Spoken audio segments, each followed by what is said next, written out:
नमस्कार, आप देख रहे हैं आरएन टीवी नेशनल। मैं हूं आपके साथ प्रज्ञा पांडे। क्या अमेरिका और ईरान ने सच में पाकिस्तान की मध्यस्थता में 2 सप्ताह के लिए युद्ध विराम पर सहमति दे दी है? और क्या इस समझौते के तहत होर्मुज स्ट्रेट खुला रहेगा और दोनों पक्षों ने पहले हमले रोकने पर राजी हो गए हैं? 10 अप्रैल को इस समझौते पर अंतिम वार्ता में क्या होगा, देखिए हमारी स्पेशल रिपोर्ट। एक ऐतिहासिक कदम के तहत अमेरिका और ईरान ने पाकिस्तान की मध्यस्थता में 2 सप्ताह के लिए युद्ध विराम पर सहमति जताई है।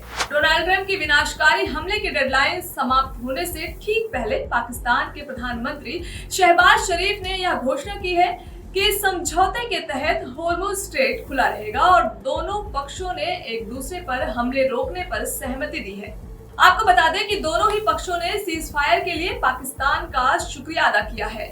अमेरिका के राष्ट्रपति डोनाल्ड ट्रंप ने कहा कि पाकिस्तान के नेतृत्व में हुई बातचीत के बाद अगर ईरान होर्मुज स्ट्रेट से जहाजों की आवाजाही की अनुमति देता है तो अमेरिका और ईरान के बीच युद्ध विराम होगा।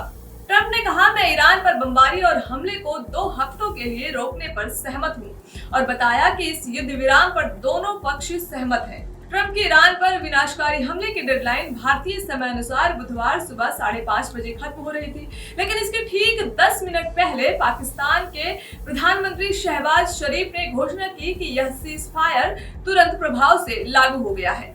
ईरान की सुप्रीम नेशनल सिक्योरिटी काउंसिल ने घोषणा की कि समझौते के लिए अधिकतम 15 दिनों में पाकिस्तान की राजधानी इस्लामाबाद में बातचीत होगी।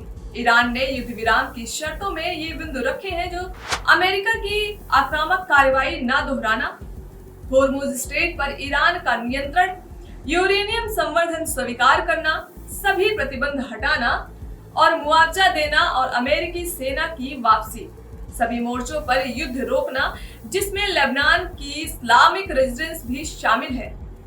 ईरानी सरकारी मीडिया का कहना है कि अमेरिका ने उनका 10 पॉइंट शांति प्रस्ताव मान लिया है, जो कि इस प्रकार है। पहला है पूर्ण और अस्थायी युद्ध विराम, दूसरा है होर्मुज स्ट्रेट खोलना, तीसरा युद्ध का मुआवजा, चौथा सभी प्रतिबंध हटाना, पांचवा परमाणु हथियार न बनाना, छठवां है सभी संघर्ष खत्म करना, सातवां सैन्य हमलों का अंत, आठवां है व्यापार और समुद्री नियंत्रण साझा करना, नौवां राजनीतिक कैदियों पर कार्रवाई और 10वां और अंतिम विश्वास बहाल और वार्ता जारी रखना।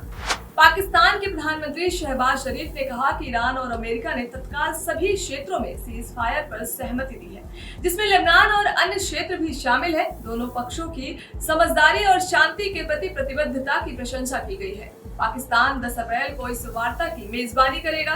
ईरान की सरकार इसे एक बड़ी जीत के रूप में पेश कर रही है। ईरान का कहना है कि इस युद्ध में उनके अधिकांश उद्देश्यों की प्राप्ति हुई है। इसके तहत अमेरिका को होर्मुज स्ट्रेट पर ईरानी नियंत्रण, सभी युद्ध गतिविधियों का समाप्त करना और मुआवजा देने जैसी शर्तों को स्वीकार करना होगा। ईरान के विदेश मंत्री अब्बास अरागची ने भी कहा है कि अगर ईरान पर हमले रोक दिए जाते हैं तो ईरान युद्ध विराम के लिए तैयार है। अरागची के मुताबिक यह व्यवस्था ईरान की सशस्त्र सेनाओं के साथ समन्वय से लागू होगी और तकनीकी सीमाओं का ध्यान भी इसमें रखा जाएगा। हालांकि विशेषज्ञों का कहना है कि भरोसे की कमी के कारण वार्ता चुनौतीपूर्ण होगी। ईरान की सेना कमजोर है, अर्थव्यवस्था संकट में है और देश में अंदरूनी विरोध के चलते सरकार को दबाव का सामना करना पड़ रहा है। इसके बावजूद अमेरिका ने सीज फायर स्वीकार किया है, बशर्ते होर्मुज स्ट्रेट में मुक्त व्यापार और पारगमन सुनिश्चित हो। इजराइल ने बताया कि वह ईरान से आने वाले मिसाइल हमलों पर नजर रख रहा है। इजराइल के प्रधानमंत्री बेंजामिन नेतन्याहू ने अमेरिकी राष्ट्रपति डोनाल्ड ट्रंप के उस फैसले का समर्थन किया है जिसमें ईरान के खिलाफ हमलों को 2 हफ्तों के लिए स्थगित करने का निर्णय लिया गया है। प्रधानमंत्री कार्यालय के बयान में कहा गया है कि इजराइल भी अमेरिका के प्रयासों का समर्थन करता है ताकि यह सुनिश्चित किया जा सके कि ईरान अब अमेरिका, इजराइल, ईरान के अरब पड़ोसी और पूरी दुनिया के लिए परमाणु मिसाइल और आतंक का खतरा नहीं बने। बयान में आगे कहा गया कि अमेरिका ने इजराइल को बताया है कि आगामी वार्ता में ये लक्ष्य हासिल करने के लिए वह पूरी तरह प्रतिबद्ध है। यह 2 हफ्तों का युद्ध विराम लेबनान पर लागू नहीं होगा। दोनों पक्षों के बीच यह सीज फायर और वार्ता मध्य पूर्व में शांति और स्थिरता की दिशा में एक महत्वपूर्ण कदम माना जा रहा है। हालांकि यह स्पष्ट नहीं है कि इस संघर्ष का स्थायी समाधान कब तक निकलेगा, लेकिन फिलहाल आम लोगों के लिए राहत की खबर है कि बड़े हमले फिलहाल के लिए टाल दिए गए हैं। फिलहाल के लिए इतना ही। खबरों के अपडेट्स के लिए जुड़े रहे RNTV नेशनल के साथ।